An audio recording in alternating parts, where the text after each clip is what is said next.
नमस्कार दोस्तों, जय श्री कृष्णा। आप सभी कैसे हो? कमेंट में ज़रूर बताएं। तो चलिए आज की वीडियो शुरू करते हैं। आंवला एकादशी हिंदू धर्म में विशेष महत्व रखती है।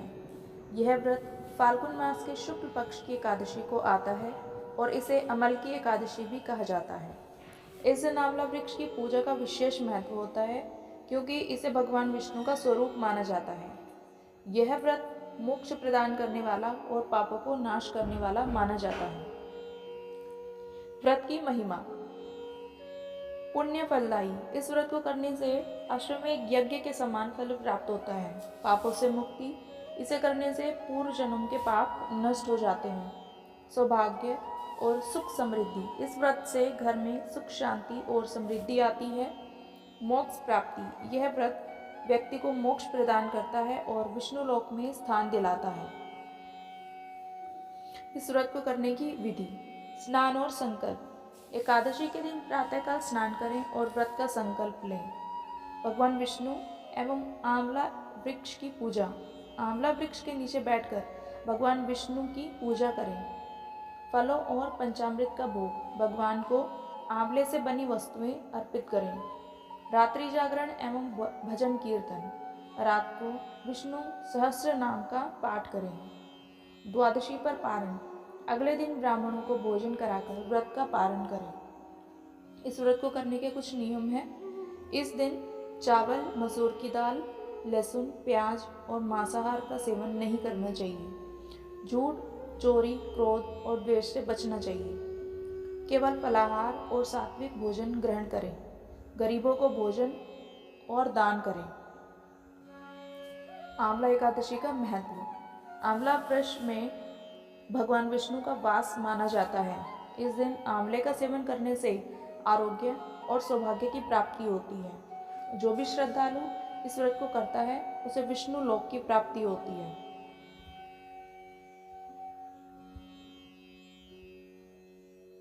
1000 गोदान का फल देती है अमल की एकादशी।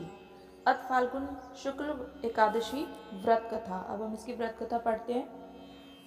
मंदाता बोले कि हे वशिष्ठ जी, यदि आप मुझ पर कृपा करें तो किसी ऐसे व्रत की कथा कहिए जिससे मेरा कल्याण हो। महर्षि वशिष्ठ बोले कि हे राजन, सब व्रतों से उत्तम और अंत में मोक्ष देने वाले अमल की एकादशी के व्रत का मैं वर्णन करता हूँ। यह एकादशी फाल्गुन मास के शुक्ल पक्ष में होती है। इस व्रत के करने से समस्त पाप नष्ट हो जाते हैं। इस व्रत का फल 1000 गोदान के फल के बराबर होता है। अब मैं आपसे एक पौराणिक कथा कहता हूँ, आप ध्यानपूर्वक सुनिए। एक वैदिक नाम का एक नगर था जिसमें ब्राह्मण, क्षत्रिय, वैश्य और शूद्र चारों वर्ण आनंदित सहित रहते थे।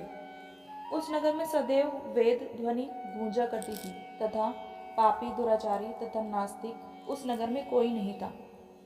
उस नगर में चैत्रथ नाम का चंद्रवंशी राजा राज्य करता था। वह अत्यंत विद्वान तथा धर्मी था। उस नगर में कोई भी व्यक्ति दरिद्र व कंजूस नहीं था।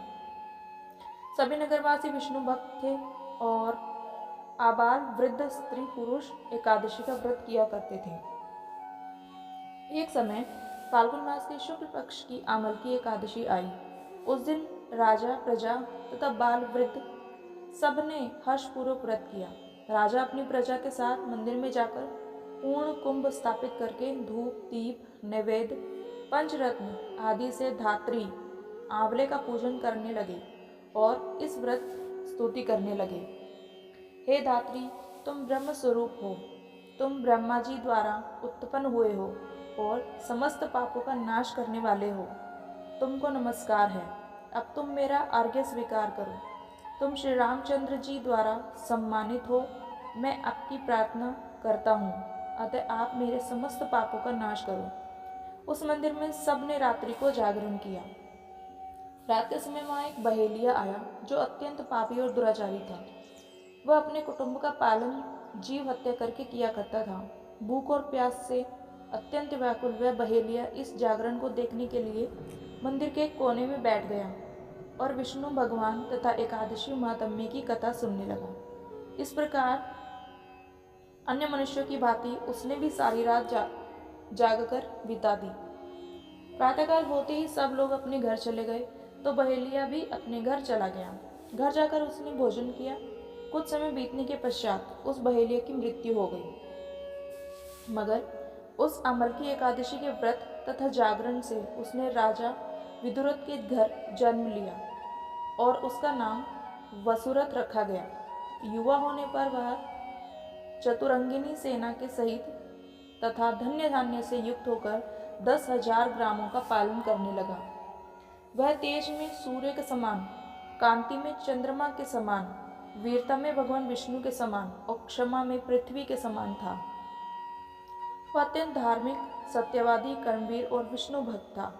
वह प्रजा का समान भाव से पालन करता था। दान देना उसका नित्य कर्तव्य था। एक दिन राजा शिकार खेलने के लिए गया। देवयोग से वह मार्ग भूल गया और दिशा ज्ञान न रहने के कारण उसी वन में एक वृक्ष के नीचे सो गया। थोड़ी देर बाद पहाड़ी मलेच वहां पर आ गए और राजा को अकेला देखकर मारो मारो शब्द करते हुए राजा की ओर दौड़े। मलेच कहने लगे कि इसे दुष्ट राजा ने हमारे माता पिता, पुत्र, पौत्र आदि अनेक संबंधियों को मारा है तथा देश से निकाला दिया है, अतः इसको अवश्य मारना चाहिए।